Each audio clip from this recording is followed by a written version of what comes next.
அனைவருக்கும் வணக்கம். ஐப்பசி மாதம் வளர்பிறை பஞ்சமி தேதி ஞாயிற்றுக்கிழமை தினம் முழுவதுமே நமக்கு இருக்கின்றது. பூஜை செய்ய வேண்டிய நேரம் பதிவாக நான் நிறையா கொடுத்துருக்கிறேன். காலையில் நீங்கள் வழிபாடு செய்து கொள்ளலாம் அல்லது மாலை வழிபாடு செய்து கொள்ளலாம். வராகியம்மனுடைய வழிபாடு பஞ்சமி தினம் ரொம்ப சிறப்புக்குரிய வழிபாடு. அதுவும் நமக்கு வளர்பிறை பஞ்சமி பொருளாதார முன்னேற்றத்திற்காக பண வரவுக்காக இந்த நாளன்று வழிபாடு செய்யும்போது நமக்கு நல்ல ஒரு பண வசியமாகும்.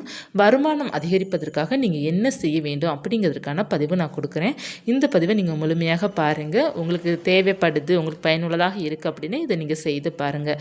நம் வீட்டில் பார்த்தீங்கன்னா ஒரு வருமானம் அதிகமாக இருந்தாலே அந்த வீட்டில் சந்தோஷங்களும் மகிழ்ச்சியும் அதிகமாக இருக்கும்.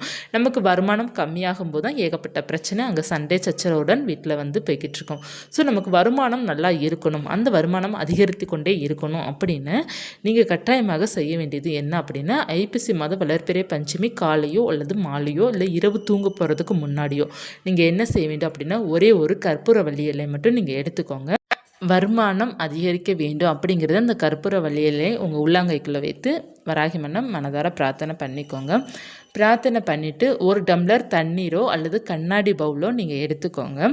எடுத்துட்டு அதில் கொஞ்சமாக ஒரு ஸ்பூன் அளவோ அல்லது ஒரு 4-5 கல்லுப்போ அந்த நீரில் போட்டுக்கோங்க. போட்டுட்டு கொஞ்சமாக மஞ்சள் தூள் சேர்த்துட்டு அதில் கொஞ்சம் ஜவ்வாது பொடி சேர்த்துக்கோங்க. சேர்த்துட்டு நீங்கள் ஒரு கிராம்பு, ஒரு ஏலக்காய் வாசனைக்காக நீங்கள் சேர்த்துக்கலாம். சேர்த்துட்டு அந்த கற்பூரவள்ளியிலேயே அந்த தண்ணீரில் போட்டுருங்க. போட்டுட்டு கொஞ்சமாக பூ வச்சுக்கோங்க, செவ்வரளி பூக்கள் வச்சுக்கோங்க. ஏன்னா வராகியம்மனுக்கு உரியது சிவப்பு நிற மலர் அல்லது செம்பருத்தி கூட நீங்கள் வைக்கலாம். வைத்து இதை நீங்கள் உங்களுடைய பூஜை அறையில் வச்சுருங்க. அல்லது வடகிழக்கு பகுதியில் நீங்கள் வச்சிடலாம், அல்லது தென்மேற்குலேயே நீங்கள் வைக்கலாம். ஸோ நீங்கள் இந்த நீரை எங்கே வேண்டுமானாலும் வைக்கலாம். அந்த நாள் இரவு முழுவதுமே இருக்கட்டும். திங்கட்கிழமை காலையில் எழுந்து அந்த நீரை லைட்டாக தெளித்து மட்டும் விட்டுருங்க. அதாவது நிலைவாசல்லையோ அல்லது நீங்கள் வீட்டில் லைட்டாக கொஞ்சமாக மட்டும் நீங்கள் தெளித்தா போதும். தெளித்து விட்டுட்டு இந்த நீரை நீங்கள் கால்படாத இடத்துல ஊற்றிடுங்க. இந்த பரிகாரம் நீங்கள் தொடர்ந்து செஞ்சீங்க அப்படின்னா உங்களுக்கு வருமானம் அதிகரிக்கும், பண வரவு கிடைக்கும். திடீர்னு பண வரவு உங்களுக்கு அதிகரிக்க ஆரம்பிக்கும். நல்ல ஒரு மாற்றத்தை கொடுக்கக்கூடிய இந்த பரிகாரத்தை செய்து பாருங்கள். வராகியம்மனுக்கு எப்படி வழிபாடு செய்யணும் அப்படிங்கிற பதிவும் நான் கொடுத்துருக்குறேன். உங்களுக்கு எந்த தீபம் ஏற்றணுமோ அதை நீங்கள் ஏற்றி வைத்து வழிபாடு செய்துக்கோங்க. ஏன்னா 2 பதிவு கொடுத்துருக்குறேன். தேங்காய் தீபம் ஏற்றினா கூட தேங்காய் தீபம் ஏற்றிக்கொள்ளலாம், அல்லது 5 அகல் விளக்கு மட்டும் நீங்கள் ஏற்றி வைத்து வழிபாடு செய்து கொள்ளலாம். மிக எளிமையான வழிபாடு தான், ஆனால் கைக்கு மேலே பலன் தரக்கூடிய வழிபாடு வராகியன்னை வழிபாடு. வராகியன்னை வழிபாடு பொறுத்தவரை பார்த்திங்கன்னா வாழ்க்கையில் நமக்கு வசந்தத்தை கொடுக்கக்கூடிய வழிபாடு, பொருளாதார முன்னேற்றத்தை கொடுக்கக்கூடிய வழிபாடு.